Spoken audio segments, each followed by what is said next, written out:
महाराज जी आजकल क्या हो रहा है कि महाराज जी हम आदर्श किसको माने? आज जिनको हम फॉलो कर रहे हैं, जिनको देख रहे हैं कि ये तो बहुत तरक्की कर लिया धन संपदा से, हम उनके आचरणों को अनुगत करते हैं महाराज जी। नहीं, फिर वो कि वो हमें पी रहा है तो हम भी हमें पिएंगे। आदर्श मानना। तस्मात् शास्त्रम प्रमाणम ते कार्य कार्यो व्यवस्थित हो। कार्य और अकार्य की व्यवस्था शास्त्र से की गई। जो धर्म से चलता है उसको आदर्श हम मानते हैं। जो भगवान को भजते हैं उनको हम आदर्श मानते हैं। जो संत महापुरुष कहते हैं हम उस बात को आदर्श मानते हैं। हम गीता जी को आदर्श मानते हैं। गीता भगवान की साक्षात वाणी है। आप अगर उसको आदर्श मानोगे कभी फेल नहीं होगे। गीता समझ में नहीं आती तो संतों के वचन सुनो, वही गीता का अनुभव करके वो बोल रहे हैं, लेकिन अनुभूत संतों से, प्रपंची से, पाखंडियों से नहीं। ये हम खुले शब्दों में इसलिए कह रहे हैं कि कुछ शब्द हमके कान में सुनाए गए, क्लिप हमें दिखाई गई, तो हमें बहुत सावधान होकर सुनना है। नहीं तो हमारी वो ऐसे ही, देखो आजकल ऐसी सीरीजें चल गई हैं, वेब सीरीज कहते हैं, वेब सीरीज ऐसे फिल्में बनाई गई हैं जिनमें कुछ हम ये नहीं कहते कि गलत नहीं थे, और ऐसी चला दी गई कि नए नए बच्चे, तो अब जो देखा जाएगा वही दिमाग चढ़ेगा, रंग चढ़ेगा। अब हमारा जीवन दो ही बातों से सुधर सकता है, संत वचन और शास्त्र वचन। शास्त्र तक पहुंच नहीं है तो संतों के वचन सुनो। ये तो भगवान की बड़ी कृपा है कि आप लोग श्रद्धा करके सुनने आ रहे हैं और मान रहे हैं। नहीं तो ऐसी हवा चली थी कि लग रहा था एक बाण से करोड़ों को मारा माया ने, करोड़ों की श्रद्धा नष्ट की। अब पता नहीं किस वर्ष में, किस युग में श्रद्धा जगेगी। पर भगवान की कृपा है कि अभी भारतवासियों में श्रद्धा संतों के प्रति है, तभी सुधार हो सकता है। नहीं तो बिल्कुल ये समझो, अगर संत आदर्श नहीं, शास्त्र आदर्श नहीं, तो फिर विषयी पुरुष थोड़ा आदर्श है। देखो, रुपया कमाने का अगर आदर्श देखोगे तो बहुत नीचे गिरते चले जाओगे। रुपया कमाने वाले को आदर्श मानोगे तो कोई घूस से रुपया कमा रहा है, कोई किडनैप करके कमा रहा है, कोई जुआ आदि के द्वारा। हम माना कभी जीत गया, लेकिन जो जीत गया वो अमर पद प्राप्त कर लिया क्या? देखना उसके अंदर कैसी वासनाएं आएंगी, सब नष्ट भ्रष्ट हो जाएगा। अरे महाराज, धर्म के अवतार युधिष्ठिर ने जुआ खेला तो 12 वर्ष का वनवास, 1 वर्ष का अज्ञातवास। महाराज नल ने जुआ खेला तो बन बन भटकना पड़ा। इतने पुण्यात्माओं की दुर्दशा कर दी जुआ ने, तो तुम्हारे पास इतने पुण्य नहीं कि तुम बच जाओ। भले जीत जाओ, लेकिन इतना दुर्वासनाओं में फंस जाओगे कि नष्ट हो जाओगे। तो ये बातें मानना चाहिए सबको, आदर्श मानना चाहिए संतों को, उन संतों को जो भगवान में तन्मय हैं। भगवान में तन्मय उन्हें ही संत कहते हैं। तो हम सोच समझकर संत संग करें, संत ही आदर्श हैं। अगर संत का आदर्शपन हमारे जीवन में आ जाए तो बढ़ जाए। प्रथम भगति संतन कर संगा, और मत की रति गति भूति भलाई, जब जे जतन जहां जे पाई, सो जानो सत्संग प्रभाऊ, लोकों वेदना अनुपाऊ। सत्संग से ही सबका परिवर्तन होता है। भगवान जब कृपा करते हैं तो सत्संग की प्राप्ति होती है, और सत्संग वही है जो पैसे से खरीदा नहीं जा सकता।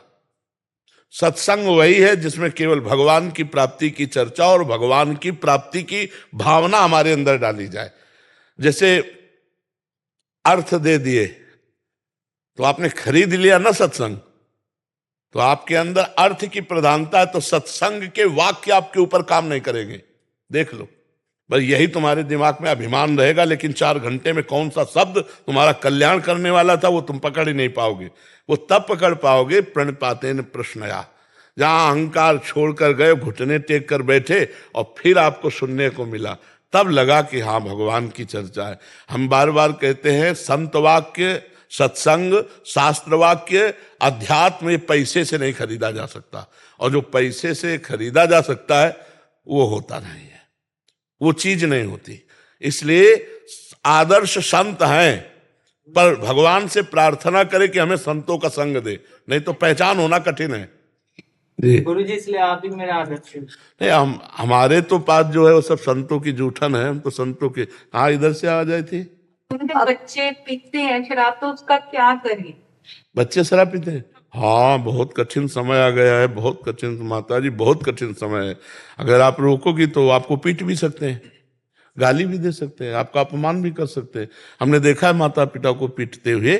तो इसलिए हमें लगता है भगवान से प्रार्थना करें तो वही हमारे तो एक बल वही है जो बुद्धि शुद्ध कर दे, नहीं तो बहुत कठिन है, बहुत कठिन है।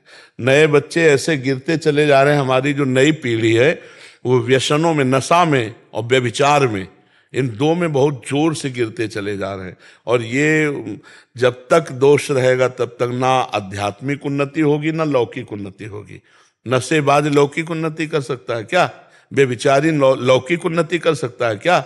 आध्यात्मिक तो बहुत दूसरी बात है। तो हम तो भगवान ही से प्रार्थना करते हैं और नए नए बच्चों से प्रार्थना करते हैं कि हमारी बात मान लो, आप कोई नशा मत करो, आप पराई माता बहनों की तरफ मत गंदी दृष्टि से देखो, समय आने पर ब्याह होगा, आप गृहस्थ धर्म में धर्म पूर्वक अपना प्रयोग करो जो धर्म का प्रयोग है। लेकिन ऐसे ऐसे सर्वनाश हो जाएगा, ऐसे पतन हो जाएगा। शास्त्र के विरुद्ध आचरण करने वाला आज तक कभी सफल नहीं देखा गया। वो थोड़े दिन चमकता हाइलोजन की तरफ ही फ्यूज हो जाता है, पक्का समझो। और जो धर्म से चलेगा माना दीपक की तरह जलेगा, पर वो बहुत समय तक जलता रहेगा। मर जी यहाँ भी वही बात आ रही है कि जिनको हमने आदर्श फॉलो कर रहे हैं वही मतलब अभक्ष पदार्थों का और अभक्ष पेय पदार्थों का प्रचार प्रसार कर रहे हैं, तो फिर लोग उसी की ओर आकर्षित। नहीं, वो आदर्श थोड़ी है, वो तो रुपए के गुलाम है। आदर्श रुपए का गुलाम होता है क्या? धर्मात्मा पुरुष बात समझे ना, वो करोड़ों का गुलाम है और रुपए का गुलाम है, भोगों का गुलाम। वो आदर्श थोड़ी हो सकता है। एडवर्टाइज करने वाला आदर्श होता है?